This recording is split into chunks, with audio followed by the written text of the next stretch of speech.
We've got another quick Ditto appreciation today, folks, as even though this battle took a long time, and it makes sense given the bulk of the two teams involved, I just wanted to highlight a couple of things. I first of all wanted to highlight how cool I think both teams are. Charm Flashes is a very old one, and it was being used to tournament success years and years ago. And I appreciate that it was used now because a lot of the time you'll see old generations, people go, oh, that team is outdated. And I know people like to just say things without really thinking about them, but it is generally nonsense. Not that, they don't need updates, in terms of like little movesets and whatever. But, like the idea that a fundamentally solid set of 6 Pokemon, I see it all the time in like Gen 3 OU, for example. There are people who delude themselves into thinking that T-Tar, Skarmbliss, Swampert, Gengar filler is bad. And anyway, so I appreciate Charmflash, who is known for being particularly scrupulous, apologies for my bad late night pronunciation. He's very scrupulous about his precision and what he brings to take on the metagame at large. Horribly phrased. Again, my apologies. So he's not just bringing, oh, it's an old team, I like it. No, he's bringing it because it works. So, and that takes a lot of foresight. It's also, obviously the opposite is also not true. You can't just, use old teams forever because, oh, I'm sure that nothing could go wrong if I do that. No, it has to have balance to it, which is kind of the lesson of, everything that I talk about on this channel, but it bears repeating because those details tend to be lost and need to be pointed out. And even the experienced among us can fall prey to that. Anyway, on Poik's side, we have a team style attributed to the Italians, actually. They are known for this kind of unusual bulky offense / balance, whatever you want to call it, style, featuring Volcarona and Chansey. You've got your very bulky Pokemon to take on threats, Chansey and Mew. But you also have a lot of offense, so, best of both worlds. Because it's not just Volcarona either, and it's not even like the Volt-Turn combination of Rotom and Lando. No, you also have a really hard-hitting Mega Mawile. So that's what's really cool. Against offensive teams, you have all the bulk in the world to fall back on, as well as, Scarfers, like whether it's Scarf Lando or Scarf Rotom, and a Sucker Punch Sucker Punch Mawile as well. And, even Volcarona has defensive use because I think they generally go bulky with Roost on these kinds of teams. So you've got that, and then against more bulky teams, then you have the greatest wall breaker ever seen in OU. Okay, that's an exaggeration. I'm sure something has been temporarily allowed in OU that's better than Mega Mawile, but I mean it's up there. So we've got an interesting matchup here. So once again, the Ditto appreciation begins on turn 1 because Charmflash is just looking for information, DPP style. Early on, help you form that game plan. You see the Rotom moveset, and you Volt Switch out, and okay, Gliscor gets the Toxic Orb. Now, the reason I am not going to go through this game, turn by turn, as I would normally love to, is because a lot of this game revolves around Gliscor setting up Stealth Rock, Ferrothorn setting up Spikes, and we see Mew defog here, of course, and so, spoiler, I guess, the Lando has defog too, which is very smart. When you have something as hazard-prone as Volcarona, then you want double defog if you can afford it, or double hazard, or double anti-hazard. Like in Oris, you might have Mega Diancie and Excadrill, for example. So, you got the double defog here to help it out. So, a lot of this game is Gliscor and Pharaoh stalling out those defogs, which I personally am riveted by. I mean, I make it sound sarcastic, like, oh yeah, it's like an action thriller. No, but I really do find it interesting, because it's a strategy over the course of a long game, and that's my kind of jam. But I understand that it's not the most exciting for people, so that's not really what we're focusing about anyway, because this video should be a reasonable length, because I'm tired.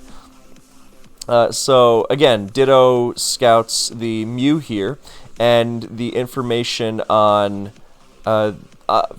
regarding this is allowing Charmflash to form a game plan, as he lets us know in the chat. The Mew set is Ice Beam EQ, or Earthquake, and the last obviously being Recovery, and Rotom being Z, Electric, Thunder, and Poik then snarks back at him. Good observation. Both players are known for their caustic temperament in this battle, but that's not really the focus of this video. They're known for their both players in this battle are known for their caustic temperament, I should say. It's not that this battle made them... Good lord. Alright. So now Poick, Charm Flash trusts that Poick won't just, burn the Z Electric Thunder on the Toxapex immediately. Stays in on the Volt Switch, goes for Scald, so as not to get Volt Switched on freely out of Ferrothorn into Volk or Mawile. So, I mean, the Volk is probably not going to be offensive Z Psychic, which is the variant that Charm is most threatened by. Not that Ditto can't do something back to it, but here's the interesting part about Ditto in this game. Both Mega Mawile and Volcarona are not traditional Ditto targets. And what I mean by that is, if you have something like, let's say, like an SD Kartana, for example, when you have Ditto revenge killing it, then yeah, you easily KO that in return. But with Mawile and Volcarona, Mawile, I mean, unless it has Fire Fang, of course, but if you have like a more standard Mawile set, or a more common Mawile set, I should say, of Play Rough, Knockoff, Sucker, SD, the easiest ones. Knockoff because it's broken and it's great coverage, and Sucker because obviously in Play Rough we get stabbed. Then that is not going to be KO'd in return by another Mawile, the Ditto. And Volcarona boosting its special defense, same kind of deal. So you're going to have to chip them as well. So that's why I think that Toxapex stay-in was really measured, just to not allow that free Volt Switch early on before he has any chance to put hazard pressure on. Or, spread some chip on, whatever. It's going to be hazards most likely. But Leech Seed also plays a big role here because he's got 2 Leech Seed Pokemon, great combination, Ferrosteela, and Poick has no Leech Seed immunities, no Grass type, no Magic Bounce, no Magic Guard, nothing. So that could also be a great way of making progress. He gets Gliscor in, gets up rocks, defog stuff. Again, we're not going through this. But we do want to keep that Ditto idea in mind. And see, there's Leech Seed on the Volcarona I don't know if that was aimed at Volcarona or more Mawile, but Volcarona is probably going to heal on this team, so it's not as essential to Leech Seed, as well as the fact that you are probably going to be able to take it on with Toxapex pretty well.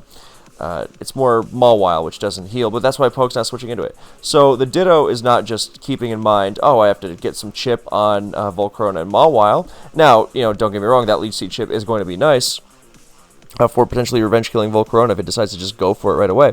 But it's also the Ditto thing I wanted to keep mention here is that now he knows right from the turn 1, he knows the Rotom Wash does not have Will-O-Wisp, so Ferrothorn will be able to completely sit on it. I mean, with Burn being 6.25 in Gen 7, then yeah, it can still be fine, or often still is fine. I mean, that is his Rotom Wash answer on this team, even if it has Wisp, because what else is switching into it, safely? I mean, Gliscor can, annoy it, I'm sure, but it's still not going to be a reliable one, especially because Z-Water, and, well, I guess Z-Water, I don't know how often that runs Will-O-Wisp. Not that often, I don't think. But, I'm out of touch on the details of that. I remember when I still remember those precisely, but that is not today. So, we've got that in mind, and he knows the Rotom doesn't burn, and he knows that the Mew doesn't burn either. So without either of these two, of Rotom and Mew Will-O-Wisping, he knows that his Ferrothorn is safe to sit on most of Poick's team, and he can get a ton of mileage out of it, and that is really, really valuable. So there's the 12.5 on Volk, and there's Mawile coming in on beautiful. Now there, look, I actually forgot that turn happened. Look at this beautiful Ditto, not just immediately going to Pex, like, oh, well, I'm going to, check it with Pex. He wants to check out the moveset with Ditto, because he also knows that the Volcarona is probably not going to set up right. I mean, I guess if, well, no, I'm sorry. It's not going to set up immediately if it's Leech Seeded. That's the big difference. So he can afford to go to Ditto and scout the moveset if, it stays in. And if Poick doubles, then he's going to switch first, because his, his Volk was faster than Ferrothorn, so that means Ditto will copy whatever winds up switching in instead. So beautiful use of Ditto. Scout the Volk moveset, scout the moveset of whatever else switches in. If Poick doubles, which is very likely having been seeded. And I like that Leech Seed as well, just to provoke this kind of play. Get a little bit of chip on Volk, just in case. and provoke more switches so you are more directly dealing with the two threats. Because these others, Rotom, Lando, Chansey, Mew, I mean, they're not threatening, especially now that you know that these Rotom and Mew don't burn. But Mawile, Volk, those are the ones you got to tiptoe around. So that was a really, really heads-up play to leech and not just go, oh, well, I want spikes because it pressures everything. Well, try to take care of the two threats first that are more immediate than your long-term spikes plan. So really, really well done. And then to go to Ditto here, beautiful. So he winds up scouting the Mega Mawile moveset instead, and as he tells us, it is in fact Play Rough, Knock, Sucker, Swords Dance. So here comes Gliscor against the -1 Mawile, which, I mean, it's kind of interesting because, actually, no, sorry, he has to switch out his, actually, okay, I'm going to say take this with a grain of salt, but I don't remember the Mega mechanics. If you copy a Mega'd, an unmega'd Mawile in this instance, like, as just happened, I don't think that you can Mega Evolve. It would be kind of weird if you could, right? I mean, you see the item, I guess, but, yeah, as I remember anyway. So, again, grain of salt. But either way, Poke is going to get the Mega off and go for an SD. So, I won't try to delve into that too much. But again, we're mostly appreciating Ditto here. So, he just goes right for EQ, because Gliscor can take a +1 Sucker Punch. And unless that Chansey has Healing Wish, which, for the record, would be awesome, then all that damage on Mawile is sticking. So, yeah, it would suck to take that big Play Rough, but you can take it, and then you can sack something, and then Ditto. And remember that thing we just mentioned about how Mawile is, you need chip on Mawile so you can then check it with Ditto? Well, there you go. That would be some pretty big chip, big super effective EQ. And instead, Mew comes in, and that was an unusual roost. I wasn't quite sure about it because I think he was like trying to see if there was going to be a double switch to Volk or Mawile on the Sate Ferrothorn switch. And in the event that Mew does stay in, he just roosts it off. That's what I can think of anyway, but I'm not going to dwell on it too much. But yeah, so now Pharaoh comes in, he Ice Beams again, and now he goes for Spikes, having been sufficiently satisfied that he can handle whatever's coming in. So the Volcarona also, I mean, we'd think the Rotom washes Z, but the Volcarona is not packing lefties, so I'm left to wonder what it might be. I mean, double Z is not unheard of, so now he's just going to get it on the Volk and go for Scalds. And we're going to, yeah, the defog game. There's more spikes as Volk comes back in. We're going to skip ahead. So spikes, defog, spikes. He tried to protect on to burn a defog turn, but that's when Poke switched to Chansey, and now in comes Gliscor. Stealth Rock, and now Lando is going to defog again. So Celesteela comes in, more Leech Seed fun, unless he gets the Leech Seed on the Rotom. Nicely done. He protects on a Mew, double, Volcarona, Ferrothorn. But so at this point, it seems fairly clear. I mean, nothing's forcing damage on Toxapex, right? So, except the fact that he burns the Mew and synchronizes burn onto himself. So that's something. But at the same time, nothing's still really forcing actual damage onto Toxapex. So it's going to stay at full health. It's going to be able to answer Volcarona. And he's got Ditto in the back, as always. Charm Flash was a very early proponent of Ditto, as I remember, in Gen 7. But I might be misremembering. Anyway, just Scalds, and, I mean, you can PP stall Defog, even on both Pokemon, as long as you're careful. But at the same time, you don't want to, be too gung-ho about it. So, yes, I forget what point I was making with that. But, yeah, there's Rocks, there's Defog. Oh, it was about not stacking spikes too much. So you force them to defog when you only have one layer of spikes, so you have more spikes, as opposed to getting up 3 layers and then they defog. So you've burned 3 PP as opposed to just 1. So Rocks, Burn helps mess with Mew a little bit, so it has to manually heal, as opposed to just passively getting back up to full, and that can help you outlast it as well. So another tool. But it seems pretty clear. I mean, Charm Flash can outspeed this. or outstall this rather. And what's very cool about Ditto here is that see how that Chansey has Stealth Rock on Poke's side? Well, if he ever feels like he needs an extra Stealth Rock PP or two, then he can go to Ditto and copy the Chansey and get another rock off, or Stealth Rock off. Anyway, so on that previous turn, we just saw Lando spamming Defog. Also another way to burn Defog is since this Lando is spamming Defog, it's like, oh, is that choiced? And then Ditto comes in on the Defog, even though there are no hazards up, because yes, it is in fact Scarf, it is in fact locked into Defog. So that's another way to burn one, especially because it's going to be almost impossible for Poick to, switch out and not burn a Defog. If Charmflash is just spamming it over and over, so he's really going to be playing into Charmflash's hands more often than not. As Charmflash does confirm in the chat, kindly for the viewer, that it is EQ, U-turn, Defog, Explosion, and yes, with a Choice Scarf. So, once again, Ditto doing amazing things, and now in comes Volcarona on the Lando.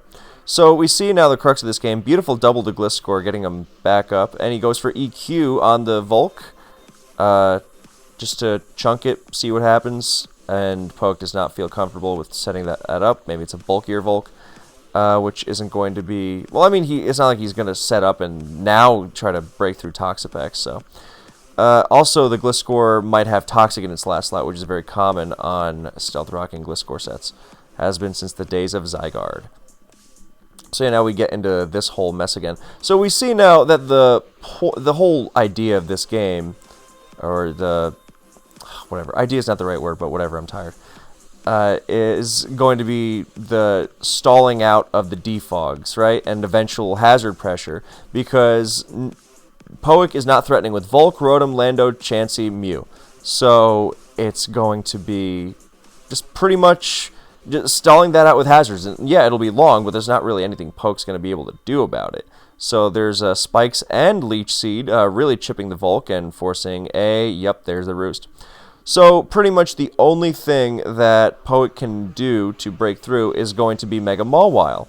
And that means keeping the hazards off so it stays as healthy as possible and out of Ditto range, and you want to do as much damage as possible and with the Mega Mawile, and then maybe open an avenue for something else. Alright, so... And for Charmflash, he just has to try to not lose to the Mega Mawile. He has to prevent it from getting completely free setup. Now, I don't know what his Mega Latias set is. I assume that might not be the freest thing in the world. But it also could mess with it big time, so mileage may vary. Anyway, I just wanted to highlight this as... I was just about to say, does anything really force the Mega Latias in? But there it comes. Into the Volcarona. I guess that was a really interesting use because he recognized, look, who cares about this Mega Latias? It's not really doing anything. It's not going to sweep. I don't even know if it has Calm Mind.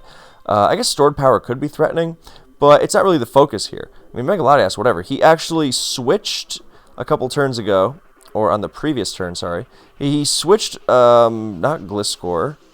He switched Gliscor into Volcarona as it was Leech. And, okay, I thought he switched Latias into the Volk to, like, force it to reveal Bug Buzz so that he would then know for sure that he could wall it with Toxapex, because he's not really comfortable throwing Ditto into Volk since, it's not like Volk walls itself. But no, I misread that as I was skipping through the turn. So there's a Roost on the U-turn, in comes Mew again, getting worn down slowly by the Spikes, is trying to defog. And, okay, now here's the kicker. Now, Poick makes a great move and switches to Mawile on the Spikes. So, as Charmflash does not necessarily want to burn through Leech Seeds. I mean, yeah, Leech Seed is very annoying, but Poick also has a lot of longevity on his team, so you don't want to just fall into that advanced Celebi trap where you spam Leech Seed early in the game and, oh, it's doing so much. Oh, wait, they healed. Oh, wait, it's late in the game. I have like 2 Leech Seeds left. Yeah, you don't want that, even with 2 Leech Seed users. So here comes Mawile, and it's going to SD, and Charmflash thinks about it, and he's going to stay in and Leech Seed because he's got to get that chip. And already, that 12.5, never underestimate, any percent in Pokemon, but 12.5 is huge. And now he is going to be able to, well, actually not now, but with the Protect, he drops it to 75, And now Ditto's +2 player rough, I assume, is going to be able to take it out. I mean, I know Mega Mawile is bulky, but that's really bulky. So he's going to sacrifice Celesteela, which gets cleanly OHKO'd by knockoff, which is hilarious. But also makes sense because it needs to be especially defensive because that's this team's defense against Mawile. And in comes Ditto for the revenge kill. And, I mean, it's just beautiful. You get that chip on the Mawile, and Ditto will just carry you. I mean, not that there aren't other ways that bulky teams could deal with Mega Mawile, but, dealing with Mega Mawile and everything else, it's just a thing of beauty. So, funnily enough, Poik's Poik's counterplay here is to go to Volcarona and hope that and his timer drops all the way down to 10 seconds. Intense. Wish I could have gotten this live. But he is going to go to Volcarona and eats the player. Well, he doesn't eat it, he dies. But he gets the flame body burn, and Ditto is burned. And that is absolutely huge because, okay, now, in fairness, remember how we said, Mega Mawile, he doesn't want Mega Mawile setting up for free, but it would also be very tough to give Mega Mawile a truly free setup. But there's also the fact that I don't think it's going to come to this because I was also overlooking that, yes, Ditto checks it at +2 with Chip, but so too does Gliscor with Earthquake. Especially once it steps on. I guess it could get defog. The spike could get defogged before Mega Mawile comes back in. But Chip on Mega Mawile also lets Gliscor's EQ actually take it out, which helps out a lot. I mean, at this point, if it steps on the next spike, it's definitely in range. I don't know what the EVs are or anything, but I can't imagine it living from 63. So, or is it 62.5, whatever. So now Gliscor can actually switch in and check it fairly decently. So now he has a real switch in of sorts. Because before Gliscor could switch in, but it wouldn't KO back, and it would get KO'd by +2 player off. So that's really big as well. But yeah, there's also the, in the event that the Chansey does pull out Surprise Healing Wish, which again would be awesome, then he's going to. It's going to be tougher for Ditto to check Mega Mawile now that it has been burned. I mean, not the most fortunate thing in the world. But, funnily enough, I wonder if it wouldn't have stayed on Lando and gotten EQ'd. Are you crazy? So now Pharaoh comes back in and makes a great protect, knowing that nothing wants to switch into it safely because Mega Mawile coming in, I mean, that's kind of what you want. You want it to step on that spike. So, beautiful protect. And now Gliscor comes in and he's going to get up rocks. And, oh no, he's not. He's going to knock off the Mew on the switch, so he doesn't have Toxic, he has knockoff, and that makes Mew even more of a sitting duck for the long game. So again, it's just dodging the Mawile.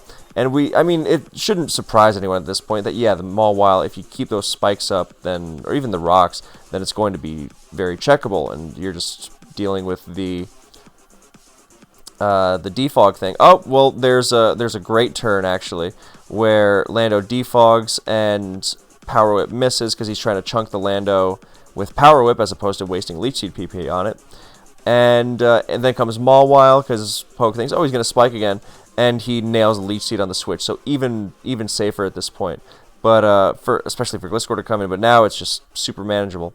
But I wanted to highlight something else that Ditto does before the game just reaches its slow burning conclusion, which is that, well, you know how Ditto is burned? That sucks because now it can't check Mega Mawile anymore. Oh, never mind. It switches into Chansey.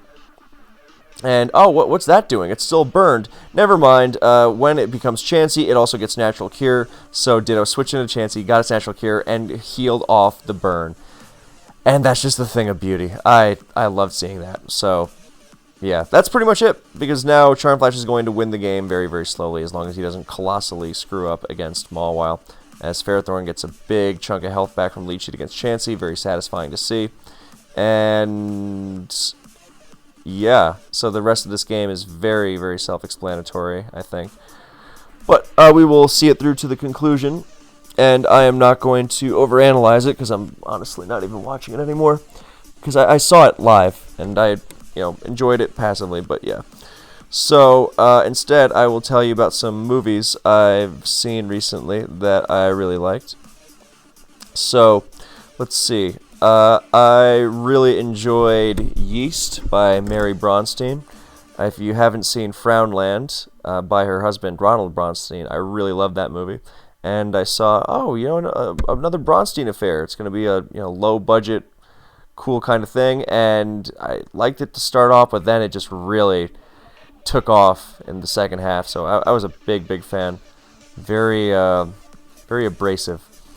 So, which I appreciate. It's kind of it's about emotional immaturity in your 20s and how infuriating it can be. But you can't judge too much because you got to watch out for it in yourself. Anyway, so there's Baneful Bunker Toxpex. Let's see. I also watched the original Manchurian Candidate. I really enjoyed that. I liked... What else did I like? Oh, I saw Perfect Blue in a theater the other day. That was obviously an incredible experience. When, spoiler alert, I guess, plug your ears for a couple seconds if you haven't seen it, and watch it, because it's amazing if you haven't. But the scene where the pizza man shows up, I mean, because I don't think the audience was, like, very familiar with, like, anime stuff, so they were, like, kind of laughing at stuff that wasn't really that funny. And, in fact, one scene they were laughing at, I was like, this is the least funny thing in any movie ever, and I kind of was actually very upset that they were laughing at it. But then you felt a complete shift in the room, the magic of seeing a movie in a theater with other people, when the pizza man shows up, the weird pizza man, and stabs the guy in the eye with a screwdriver. There were gasps everywhere, and I was like, good, that's what should happen. Yeah, and then that movie's just so masterful, it's unbelievable. Let's see, what else did I like? I really liked The North Bridge by Jacques Rivette. I mean, everything Rivette I like, or love even. But yeah, I thought that was incredible. Loved it. I saw The Girls by Mai Zetterling in a theater as well, on film. It was really cool. It was an original Czech print. I love that movie. It's so fun. I would check that one out for sure. I liked an Angela Schanelek movie. I don't know how to say her last name. It's German, but I like a lot of her movies. Or, not a lot. I've seen 3 other of her movies, and I liked all of them very much. Places and Cities being my favorite. But this one, I saw Passing Summer. It was, more of the good stuff. It was great. Oh, there's Mawile trying to SD on Toxapex, but it gets Scald Burn because Scald is balanced. But at this point, then, I mean, it's kind of being checked anyway. Oh, and, he drops the early GG on turn 172. I did not notice that when I watched live. I think I kind of tuned out at this point because I knew the game was over. So in comes, some people might not take too kindly to that, the early GGs. So glad that's not my problem anymore. So, yeah, and then poke GGs a few turns later, and that's it. So, thank you so much for watching. I hope you enjoyed. And I will leave you with one more film that I really liked recently, and it's called Mikey and Nicky from 1976, and I won't tell you anything about it, just experience it, and you don't even have